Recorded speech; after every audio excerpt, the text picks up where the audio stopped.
everybody. Welcome to Carlsbad Center for Spiritual Living. My name is Robert Brown. I'm a practitioner, and I'll be the presider today. So I know you're disappointed that Kate isn't here, but just swallow that disappointment and bear with me. Welcome back. We're glad you're here. So I'm going to start with an opening spiritual mind treatment.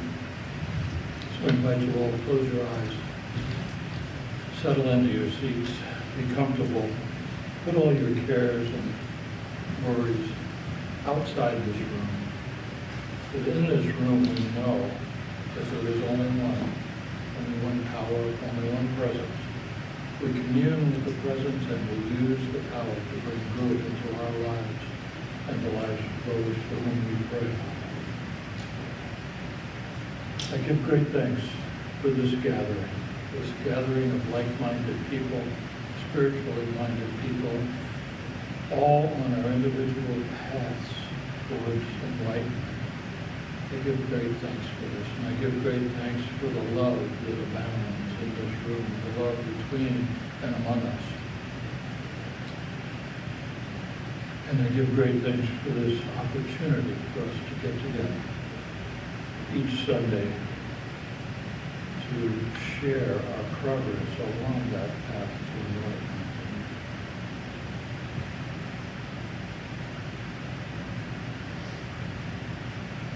And I give great thanks for the wonderful message, the spiritual message that we are going to receive today from Brother Maurene. I release my words with great gratitude, knowing that Spirit always says yes to our prayers. We may not know when and where the prayers will be answered, but they always are. And I ask you to join me in concluding by saying together, and so it is.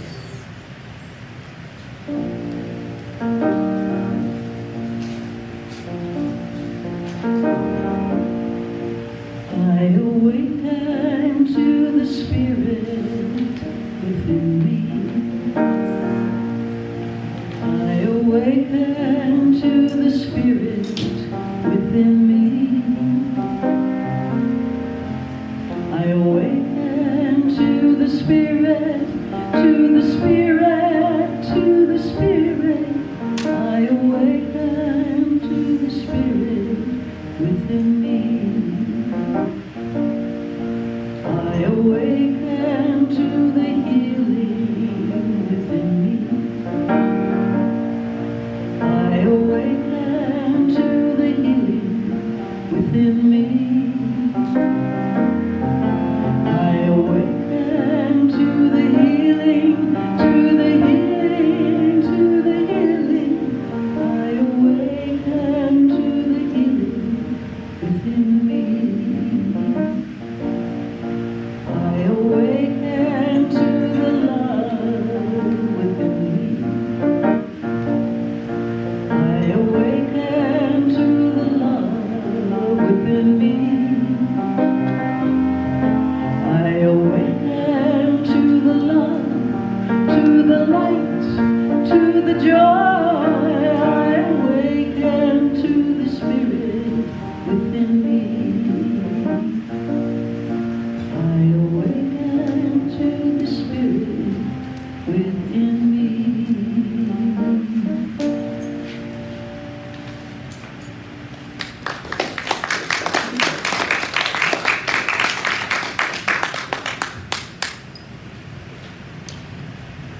Thank you. Let's give another round of applause for our musician for today, Jennifer Powell.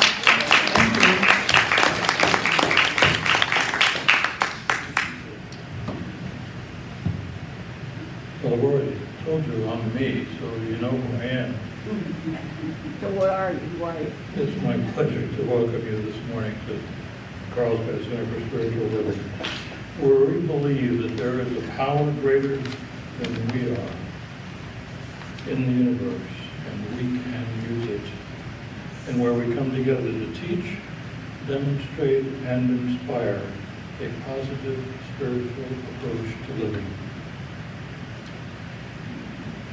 So to begin our ceremonies, we will, I'll invite Jim Massacus up to do our candle lighting. So we can remind ourselves of the underlying spirit of life and the divine unity of all. So first we light a candle for life.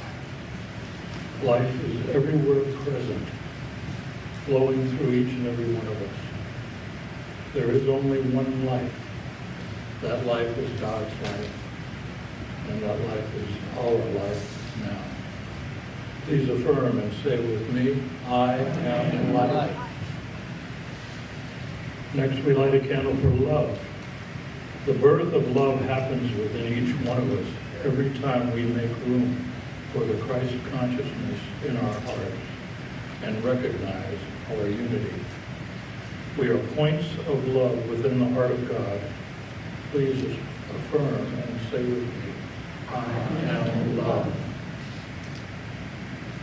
Now we light a candle for light. The light of God is the presence and the power. We are always walking in the light. We radiate the light of God wherever we are. Please affirm and say with me, I am the light. We light a candle for beauty. We are made in the likeness and image of God. We are each whole, complete, and beautiful just as we are. We accept the beauty of God's perfection as our perfection now. Please affirm and say with me, I am beauty. Now we light the candle for joy.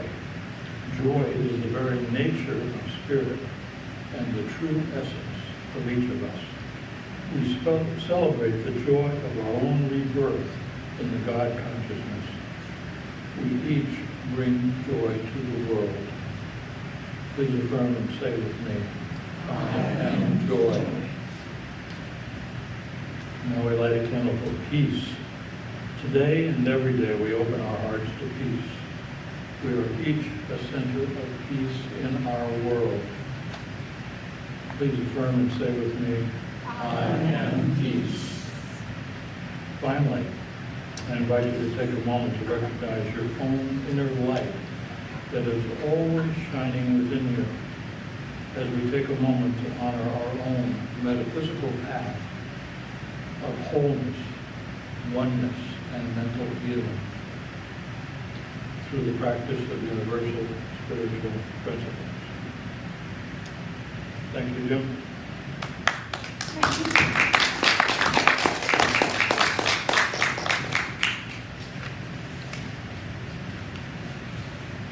I'm not sure if there is anybody who's brand new today, is there? There is, or you are, okay. And I can't skip this part. Because that's what it says in red type here. If this is your first visit to the center, which it is, obviously, please sign our guest book in the lobby. And that will get you on the mailing list. And each week, around Thursday or Friday, an email comes out telling what the service is going to be about, what the talk will be, and containing some other information and announcements. And inspirational messages. Hmm? Inspirational messages. And inspirational messages, yes. Thank you, Larry. And I hope you stay after service for fellowship. And there's also today going to be a relatively short, she tells me, workshop or class on visioning. And so immediately after fellowship, we'll start that. Every Sunday, our gift to each and every one of you is spiritual mind treatment, should you choose to ask for one. If you have a prayer request today, you can go to one of those of us who are present today and will offer you a prayer treatment and could there's only three of us, so it's practitioner Larry, who's on the camera today, Reverend Maurene, and myself. So you can buttonhole any one of us afterwards if you need a personal prayer treatment. Or you can fill out a prayer request form on the table in the back of the lobby, put it in the box, and whatever you want prayer for will be prayed for by our whole team, which involves several other practitioners and ministers. And if you don't get what you want on the first go-around, just ask for it again until you get a manifestation or a demonstration of what it is you want.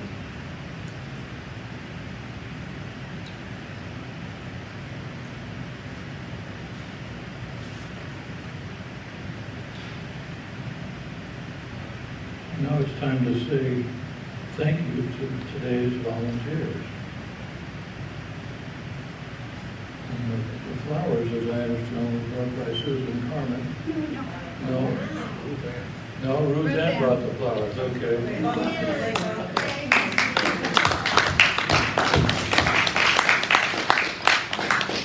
And the greeter today was sort of a combination of myself and Ruth Ann, who volunteered at the last moment.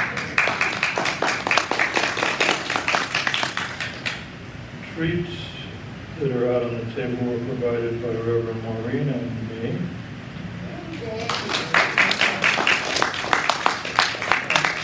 And of course, as it is each week, unless he's not here, Larry is our videographer.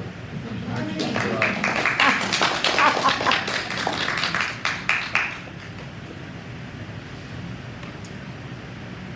And also, we always like to thank Jan and Angel, or Angel, as a lot of you know him, for all the work that they do in setting things up, managing the bookstore, and everything else.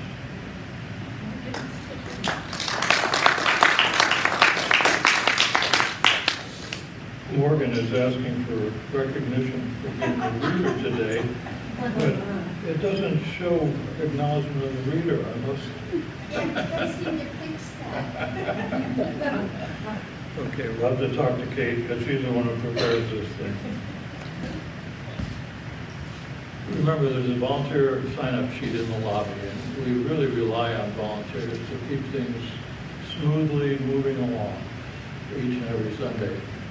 So sign up, and you can sign up for next week or the week after or whatever you want. So now if you take your program in hand, we'll do the group reading, which is on the right side of the folder. God is all, both visible and invisible. One presence, one mind, one power is all.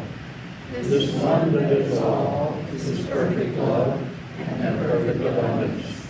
I am an individualized expression of God. I am ever one with this perfect life, perfect love, and perfect abundance. And now for the group song. I have no idea what the group song is. Well, I'm going to tell you. All right. Okay, please stand. And the group song today is We Are One. We sang this last month when I was here too, and I think some people didn't quite know the words, so I will tell you the words before we sing them. We are one, we are one. Sing that twice. I and you, you are me, we are one. And in that unity, we can live in harmony, and peace will come, because we are one. Think you can remember those? No, Okay, good. That's all right.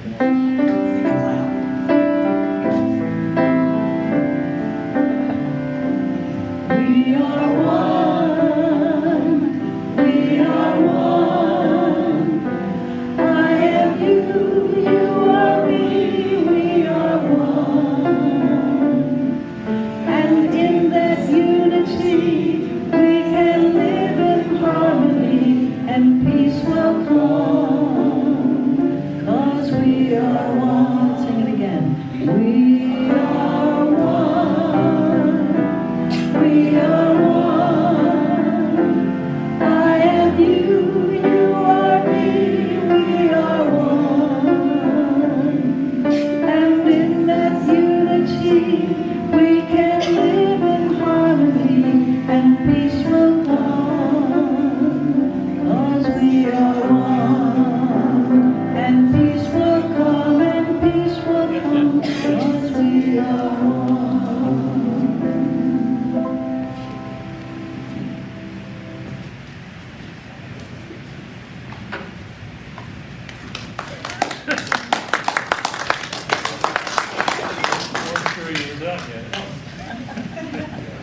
Thank you once again, Jennifer, for some good music.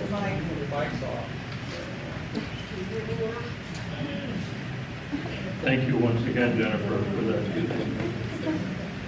And now I'll invite Morgan up for the inspirational reading.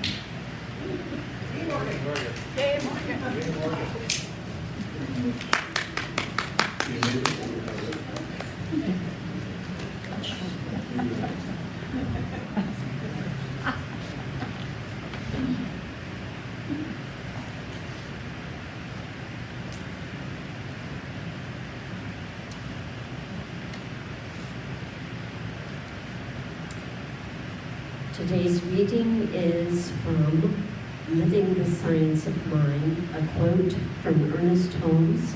This is on page 56. And it does go on a bit. So, Pat, you might want to nudge Conrad if he drifts off.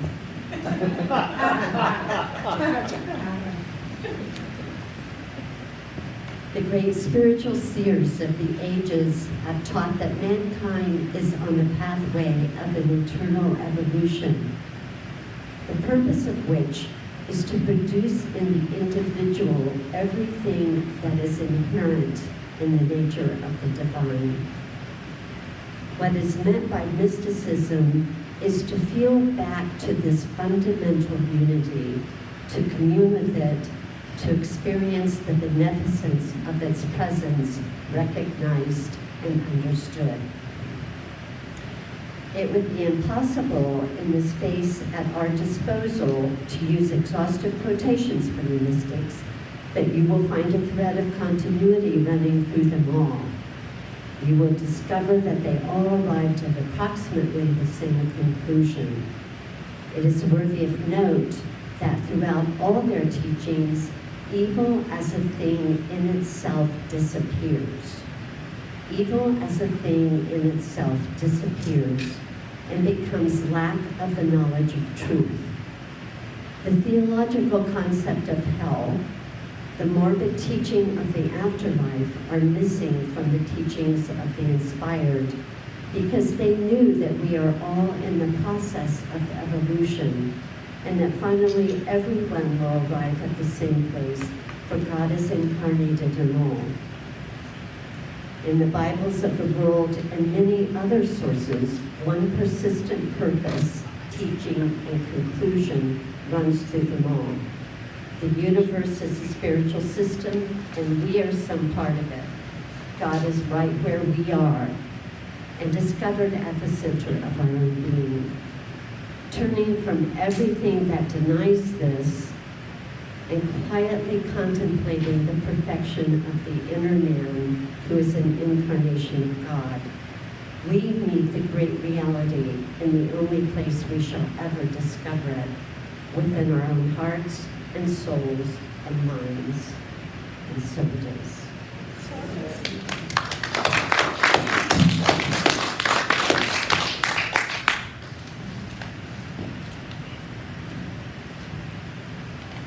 Thank you, Morgan. Now we have another musical selection by our musician, Jennifer Hart.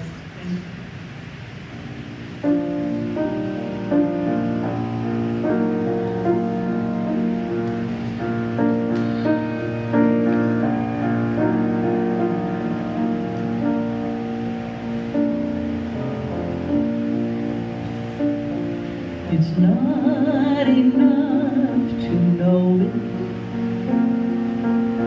I've got to somehow show it. Or love is just a candle in the tomb,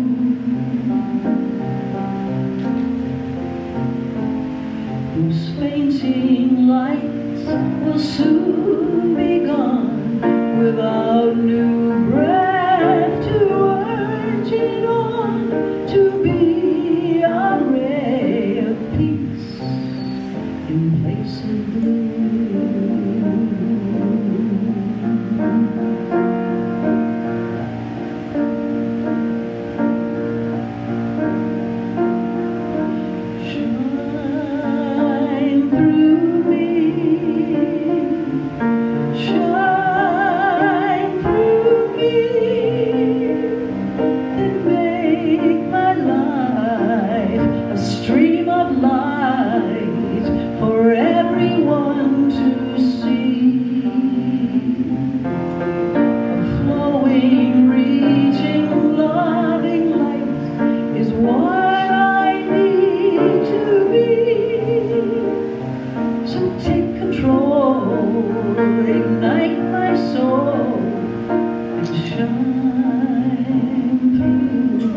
my distinct pleasure and honor, as it always is, to introduce Reverend Maurene Bishop.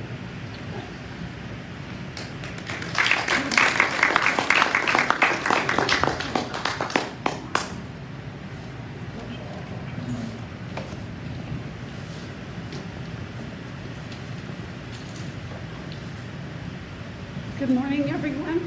It's great to see you all. No. Oh, it's not on. Okay.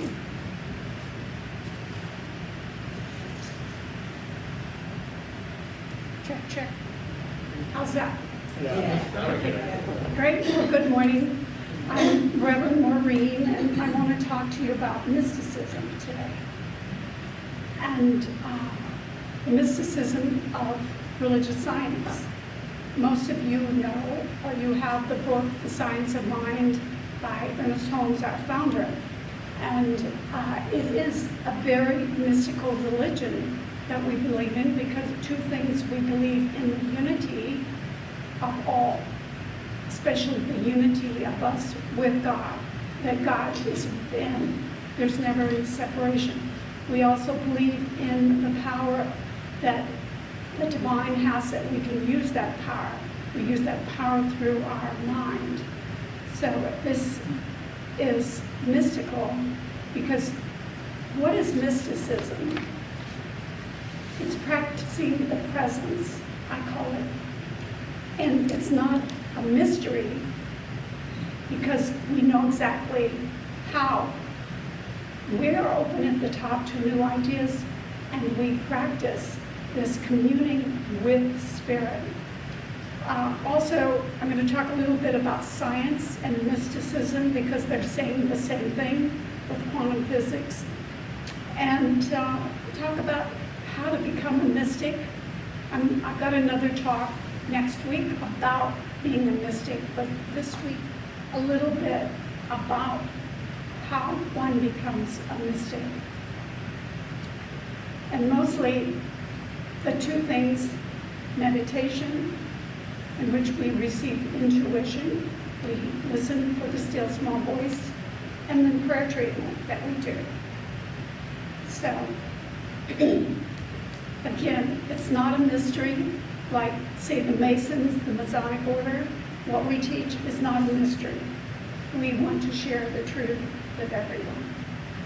And we invite everybody to partake of this process of the presence. So we enter into the presence as it enters into us. It's kind of like, are you open a bucket's worth or a thimble worth? So I looked in the dictionary, and good old Webster says, mysticism is the belief of union with or absorption into the deity or the spiritual apprehension of knowledge inaccessible to the intellect. So you can't get there with your left brain. You have to go through contemplation and self-surrender. It also says mystical means involving or having the nature of an individual's direct subjective communion with God. You know, it's interesting. I don't know if some of you know who Alan Watts was, but I used to listen to him every Sunday morning. And he said Christianity needed some level of mysticism or it would die. He said the lack of mysticism is what makes a religion boring. This is for you, Jim.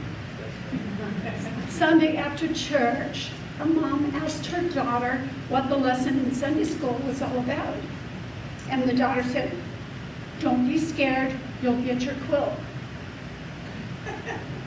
So needless to say, the mom was a little perplexed, and so later in the day, the minister stopped by for tea, and the mom asked her, what was that morning Sunday school lesson all about? And the minister said, "Be not afraid, thy comforter is coming." And just one more. This is for the guys.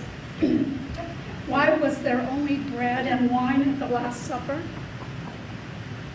Well, it was a potluck and only men were invited.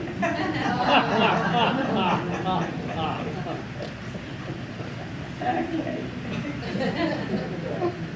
Now that we've lightened up the room here, everything in our teaching of religious science begins with the realization that we are unified and one with the universe, all of the universe. We are to participate fully in the relative material world at the same time knowing we're spiritual beings. Who said that? Full participation, non-attachment. Go to be in the world but not of Jesus. So since everything is spiritual, we came here to be practical mystics.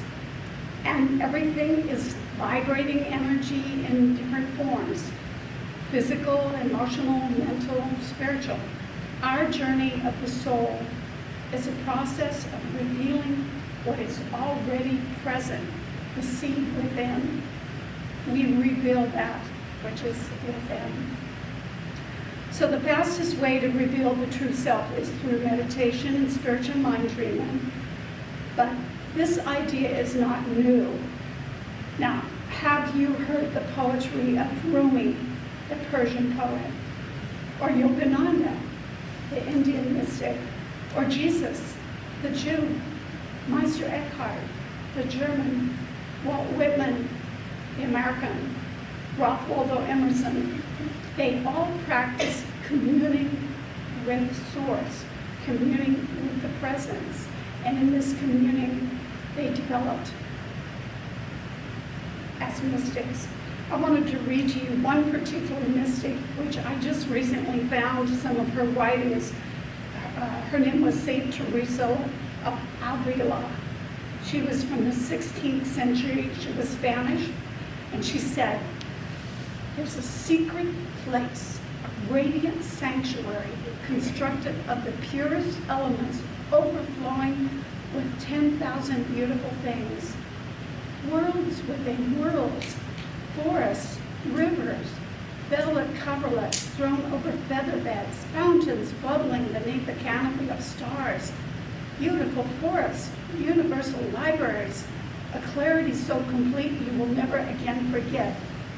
This magnificent refuge is inside you. Enter." Another woman I wanted to mention is Evelyn Underhill. Some of you may have heard of her. She was an author, English woman, born in 1875. She was the first actual woman to be allowed to speak in the church there. But she said, she wrote a book called The Nature and Development of Man's Spiritual Consciousness. So this consciousness issue's been around a long time. She said mysticism is the art of union with reality and the passionate longing of the soul for God. The business and method of mysticism is love. And when you read these mystics, especially Rumi, you just feel the love and you feel this longing. So mysticism is about learning to live in joy, about transforming your consciousness, becoming holy. The purpose of meditation is to train our mind to look inward and commune with the soul of the universe and the soul of every other person. This is what we say about God, omnipresence. We tune into that omnipresence. Meister Eckhart, who was 13th century German mystic, he said, "The eye of whom through which I see God is the same eye through which God sees me. My eye and God's eye are one eye, one seeing, one knowing, one love." And we say that. God's life is my life. My life is God's life. We've never been in this separation. So we say this universe is spiritual. We're human. We're having a human experience, but we're spiritual. And the world is fundamentally invisible consciousness. Now, I showed, many of you were here for my talk on quantum physics and the double slit experiment, where scientists basically direct or shoot individual electrons or photons, lights, through an opening to see what kind of pattern is on the back wall. And normally, if you shoot separate electrons, you get separate lines where if you have one slit, you have two slits, you're going to get lines. Well, what happens is when you get an observer, sometimes you get a wave, sometimes you get a particle. And the particles are what the building blocks of our material world. What happens is that consciousness has an effect on the outcome of whether a wave potentiality stays a wave, like a light wave, or it becomes a particle. You have the ability to do that, to change potentiality into reality through your mind. Different results are based on consciousness. And what's so amazing is that this leading edge of quantum physics has moved into agreement that reality is non-physical. It is primarily consciousness. We call that spirit, creative mind, beloved, truth. Sometimes I call it big sweetie, whatever you want to call it. And some of you, you know, this depends on your thinking is how you create your life. You have the same power. You can use the same power that the universe is using to create the stars and everything, the building blocks. Matter is mind, mind is matter. Just like Einstein said, energy equals mass times speed of light squared. It can go back and forth. One more quote I wanted to quote from Albert Einstein. He was not particularly religious, but he was a scientist, and he saw this unity. He said, a human being is a part of the whole called by us universe, a part limited in time and space. He experiences himself, his thoughts, his feelings as something separated from the rest, a kind of optical delusion of his consciousness. This delusion is a kind of prison, restricting us to our personal desires and to affection for a few persons nearest to us. Our task must be to free ourselves from this prison by widening our circle of compassion to embrace all living creatures.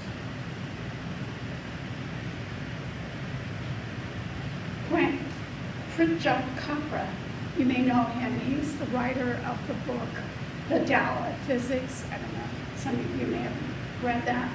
But he said, it's interesting that modern physics, which is a manifestation of a specialization of the rational mind, is now making contact with mysticism, which shows the unity and complementary nature of the rational and intuitive modes of consciousness. And he calls it the yin and the yang. Well, it was kind of interesting because this week I saw a picture of a yin and yang symbol, because for the first time they actually were able to create not a picture, but create a representation of two formed photons called biphotons that were entangled. You know, and I've talked to you about entanglement before, because everything was together at the Big Bang. Everything has been entangled. We are all entangled with each other. And it was a beautiful picture. I forgot to bring it. Anyway, Einstein said it was spooky action at a distance, and yet he just had this paragraph where he talked about we are all one with the universe, but he was concerned about entanglement. So the highest awareness is the awareness of God in you. And mysticism is experiential and experimental. You have to try it. You have to meditate. You have to be part of it. You have to taste it. You have to be one with it. You have to listen to mystics. You have to listen to the poetry. You have to listen to Ralph Waldo Emerson to really key into it. Religion without mysticism degenerates into rules and laws and dogmas and words and judgment. Sounds like the religion of my childhood. But I believe we come into unity not just with meditating and speaking our word during spiritual mind treatment, but looking at nature. And one of my favorite things to do is to go to the beach and just listen to the sound of the ocean and standing in the light as the sun bounces off the waves and the sound of seagulls and sometimes children playing in the waves and the smell of salt and fish and rhythm, just the rhythm of the sand being pushed up. And it becomes a mystical moment. I think about all the grains of sand and all the people on this planet.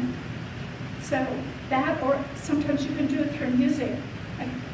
I used to belong to the symphony, and I would go to the symphony, and sometimes I would be so overcome, I would start crying. And well, I mean, who wouldn't? Tchaikovsky's Sixth. But these are experiences that through, I think, mindfulness, when we really pay attention to nature, just like these, I mean, you could look at these for hours and your mind would just see the beauty and the pattern and the colors and the awe. Emerson said, if you want to know God, know nature. Awe resides deeply in nature. That's why science can lead us to a deeper experience of mysticism. I have pictures of this telescope that has taken pictures of other universes, black holes, other planets, binary stars. It's inspiring. So mysticism is kind of like tofu. You know how tofu, whatever you cook with it, it tastes like if you put some curry in it, it tastes like you're having Indian food. If, whatever you want to do with it. And it's kind of like wisdom adopts, and mysticism adopts the flavor and identity of whatever wisdom tradition it inhabits. Again, look at Rumi, look at Yogananda. All these mystical roads, whatever your road, leads to Rome, leads back to the one, leads back to God. So, Joseph Campbell, and I think most of you know Joseph. He used to be on PBS and a wonderful writer. He said the essential experience of any mystical realization is that you die to your flesh and are born to your spirit. You identify yourself with a consciousness and life of which your body is but the vehicle. You die to the vehicle and become identified in your consciousness with that of which the vehicle is the carrier. That is God. So basically what he's saying is, you're not your body. You are immortal. At some point, in order to come back into oneness with spirit, you release the body. But every time you go into meditation, you go into prayer, you go into a higher consciousness, you have to let go. In religious science, we say, let go, let God. So, part of the process is love. You have to go through love. And thank you, Jim, for lighting the candle for love. Love, God is love, so we are love. So court the presence of love. If you can't figure out how to court God any other way. I saw an article in, it was Chicken Soup of the Soul. And I don't know if you're familiar with that. It's some pretty good articles. And they had done this study of like 200 students from the ghetto in Baltimore. And they had these kids from college come and interview, and they all said, these kids here in the ghetto don't have a chance. They're not going to make anything of themselves. But what happened is like 20 years later, they had a sociologist come and decided to follow up and see what happened to these 200 kids. Excuse me. Some of the kids moved away, but the kids that remained, there were like 170 young men, had done remarkably well. They had become lawyers and they had become active in their communities. They had become doctors and teachers. And so they started asking, well, why? Why? How could that be? And the young men all said, it was because of a teacher. And so they found the teacher, they interviewed her, and they said, how did you do this? She said, with love. You can change anything with love. We know that. So we know we can raise our consciousness. You know, it basically, mysticism is not an end into itself. I know some of us have had great mystical experiences, but it doesn't end there. We have work to do. And the point of mysticism is not to dazzle the mind with ecstatic wonders, but create lasting changes. You know, create a cosmic consciousness, like a Christ consciousness or a Buddha consciousness. So we practice it because, and I don't know, how many of you saw Oppenheimer? Some of you see Oppenheimer? Well, he quotes from the Bhagavad Gita. He says, now I am become death, the destroyer of the worlds. So I believe that the expansion of consciousness is necessary for knowing how to steer technology, especially AI, artificial intelligence. Technology, you know, like everything that humans give birth to, can be used for good or for bad, for creation or destruction. Consciousness guides us into a wide and wise use of technology. Without this consciousness, technology just ups the ante on human destructiveness. Matthew Fox, I agree with him. He said the human race needs today is mystical solidarity. We need to be able to pray together with others, indeed in ancient mystical ways. We create our reality according to our thinking. So it's our purpose. It's our purpose to become conscious co-creators with Spirit. It's our divine purpose to make love visible on this planet. So let's expand our consciousness.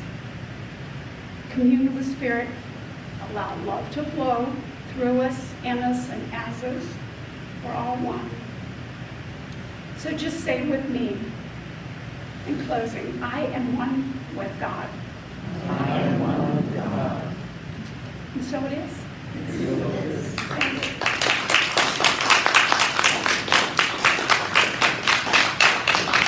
That was good. Thank you. And if you can't stay, I have some flyers out there that we're going to be working on visioning. So if you can't stay today, pick up a flyer. Thanks. Jennifer? Thank you.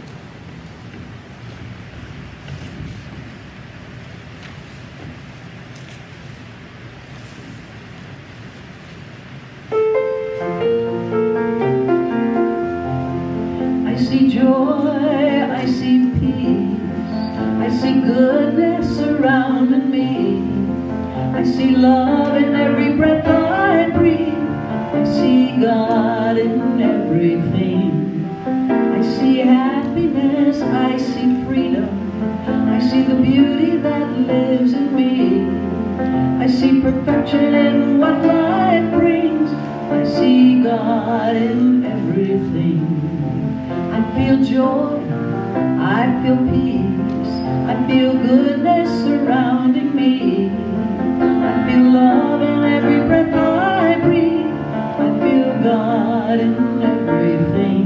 I feel happiness, I feel freedom. I feel the beauty that lives in me. I feel perfection in what life brings. I feel God in everything. I know joy, I know peace. I know goodness surrounding me. I know love in every breath I breathe. I know God in everything. I know happiness, I know freedom. I know the beauty that lives in me. I know perfection in what life brings. I know God in everything. I know God in everything. I know God in everything.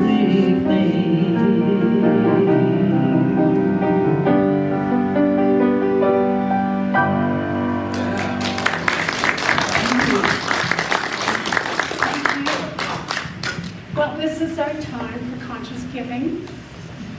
So if you have, and there are many ways of giving. We have, I use Venmo. We also have credit card, check, cash. It all works. So if you have a gift, and would you like, if you have it, you might hold it in your hands on your heart. And say with me, divine love, as me, blesses and multiplies all that I have, all that I am, and all that I circulate. So yes. So let's sing our I Am So Blessed.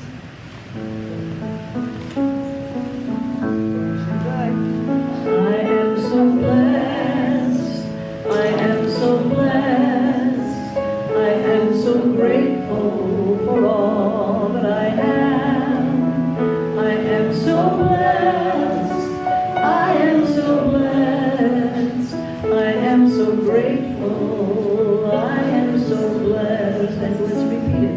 I am so blessed, I am so blessed, I am so grateful for all that I have.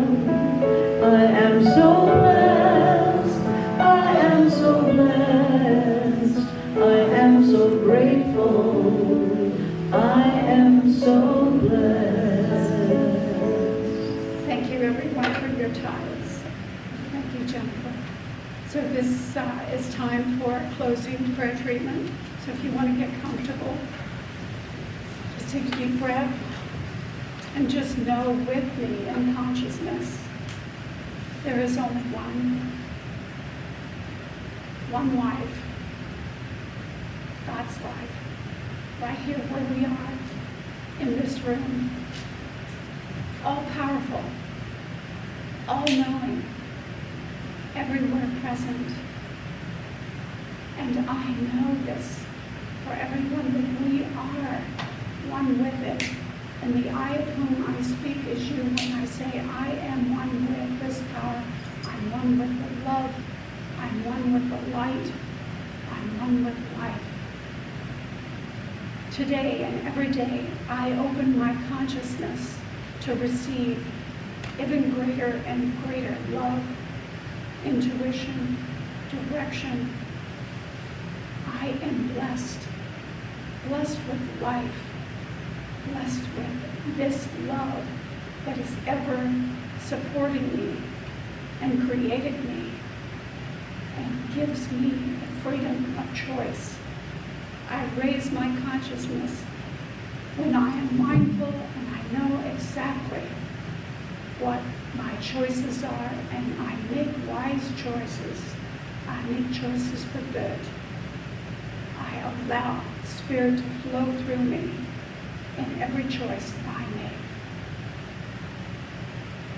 So I give great gratitude today, great gratitude for Carlsbad Center for Spiritual Living, great gratitude for the volunteers, gratitude for everyone that showed up today.